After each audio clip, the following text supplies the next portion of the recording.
Because it's time for Producer's Picks. And now, the feature so many of our listeners wait for each day. Producer's Picks. With Jared Diglio. Jared, a lot of pressure riding on you right now. It's your first day back after vacation, and it's the first day with the sound effect. I do my best work with a captive audience. Okay, let's see it.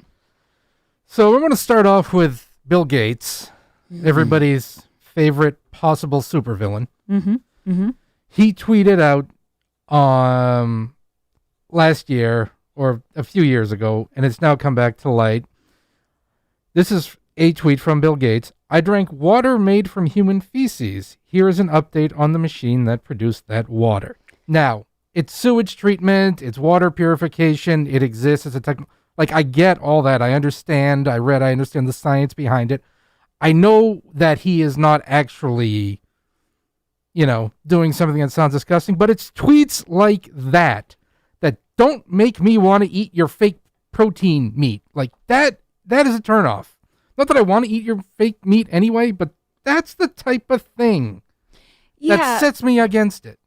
And it's a weird kind of virtue signaling. Yes. It's really a stretch. Like the stuff, it used to be the stuff that made people feel like they were better than other people. I could kind of understand, like people buy designer items or people do this and that, and they eventually develop an ego. But the stuff nowadays is just so weird. Like that's your way of telling everybody that you're better and you're more virtuous and you care more than everybody else, is that you tweet out, I drank, water that had been made from human feces. Congratulations. I know I keep saying this, but good for you, Bill. I mean, at least when Obama told me to eat bugs, he had me eating real bugs. He didn't have me eating a bug substitute. A synthetic bug. Yes. It tastes the same. It tastes like a regular bug. Speaking of the dear leader, if you ever needed to get talked down to by some annoying people, good news. If you're tired of the Michelle Obama Food Hour puppet show on Netflix, former President Barack Obama and legendary singer-songwriter Bruce Springsteen have released their very own podcast. Oh, stop it. Can you guess what the podcast is called? The Boss Meets the Boss? No. Does it have something to do with the boss? It does not. Does it have something to do with the bees and their names, Barack and Bruce? No. Okay, tell me. All right. It's called Renegades, Born in the USA. So obviously Renegade was Barack Obama's Secret Service code name. He was Renegade. And Born in the USA, aside from the Bruce Springsteen song, is obviously a backhanded slap at the birther movement, like Barack Obama, the renegade who was born in the USA. Is Jeep sponsoring this? I do not. This podcast? It does not say who it's sponsored. I'm pretty sure Jeep is not. And this is always my question is, we might have to pull up some old Bruce Springsteen sound, Jared, because his voice, I can't lie. There was something about it on that Jeep commercial that it did kind of, it captured you because it was so obnoxious. It was like a mix of Joe Scarborough and Joe Biden. He loved the sound of his own voice. It's no secret. The middle has been a hard place to get to lately. Between red and blue, between servant and citizen. Between our freedom. Between red and blue. Fear. I love that. I love how he says, between red. We can make it to the mountaintop. Through the desert. And we will cross this divide. Stop right there. Hold on. I know I say this every time, but I don't know what that accent is. Like, isn't he from New Jersey? Yes. I don't understand why he sounds like he's Kenny Rogers in the red and the blue. It's awful. And by the way, I say this all the time, but I know why people buy Barack Obama's books. I know why people buy Michelle Obama's books. I get it. It's a way to put the book on your coffee table and feel good. You know, the only way you could feel better is if you're drinking human feces water. Then maybe you feel even more on top of your game. But otherwise, buying a book at Barnes & Noble's for like $10 that has Barack's picture on it, your friends know that you're woke, that you're real, and that you care. But if you're in your car and you're stuck in traffic and you're driving into your 9 to 5 and you have to choose a podcast, or even if you just listen to music, anything has to be better than listening to those two arrogant fools talk to each other about God knows what, probably synthetic meat in their love of Jeeps. But I just don't understand where your return on investment is, because our light has always found its way through the darkness. Of the darkness. And I my point is, though, you buy the book, you get a return on investment. Your return is your friends come over and say, "Oh my God, didn't you just love that book? Wasn't it? Oh, you know what my favorite chapter was? The chapter about, his dreams and coming true. That was my favorite chapter. Inspirational. It makes Hawaii sound so beautiful. You talk to each other, you feel good. You give each other a pat in the back. But when you're in your car listening to that garbage, there is no return on investment unless you roll down your windows and have it blaring so the cars next to you can go, thumbs up, man. You listening to the boss and the other boss, the boss and Barack? Good for you. Turn down that Obama. You're in a hospital zone. I just don't get it.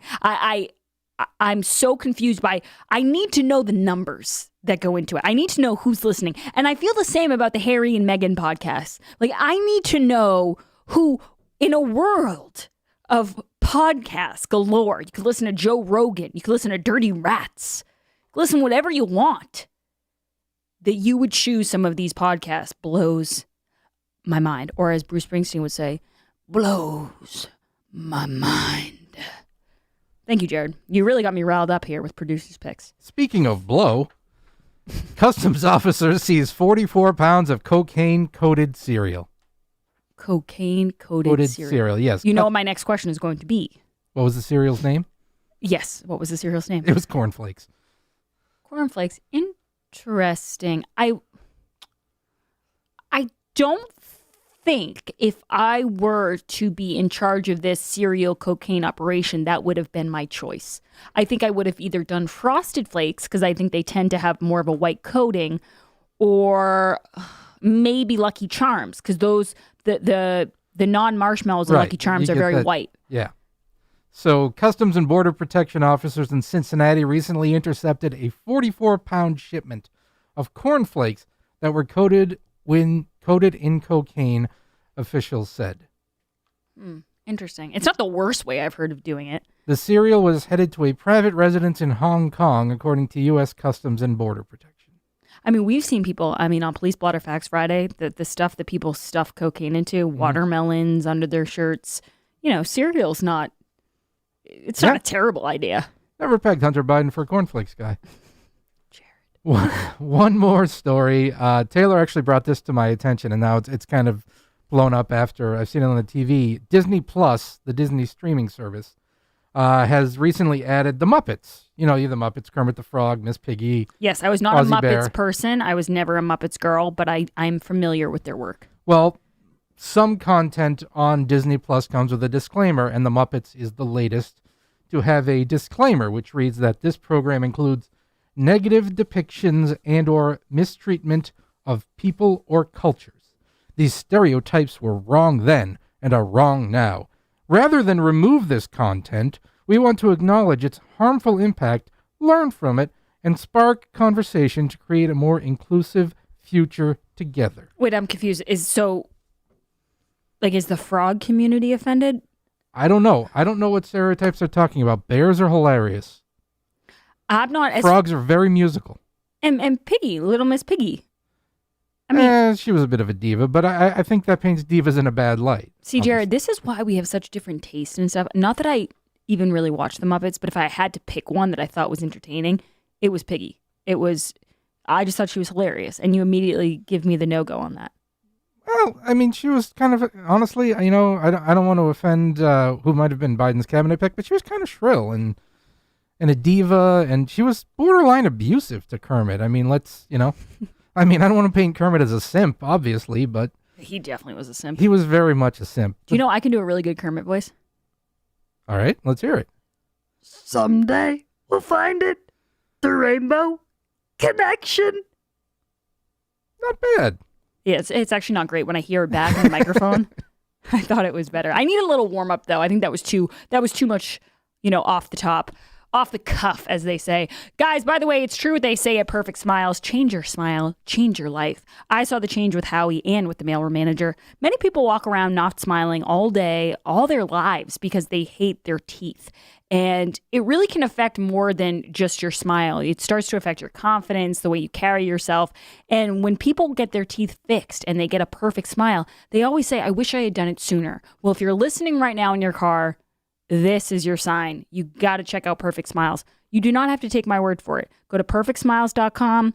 Check out their testimonials. You can see Howie's on there, but you can see a lot of just regular people's testimonials where they'll tell you the work that Dr. Houghton did. He is an artist. He is also an extremely kind person. He'll make you feel like a VIP. Parking is free. The staff is warm and welcoming. If you've been wanting to upgrade your look for years, contact them today and look at their video testimonials. Even if you just want to go in for a teeth cleaning, if you've been grinding your teeth, that's a big problem right now because people are stressed out. Whatever your issue is, go to perfectsmiles.com. That's perfectsmiles.com. Change your smile, change your life. Check them out. They're in Nashua, New Hampshire, and very conveniently located and just a great business. So make sure you go to Dr. Bruce Houghton. Guys, when we get back on the other side, we will be joined by Howie Carr, and we're going to talk about Coca-Cola telling people to try to be less white. We'll be back on the other side. This is The Grace Curley Show.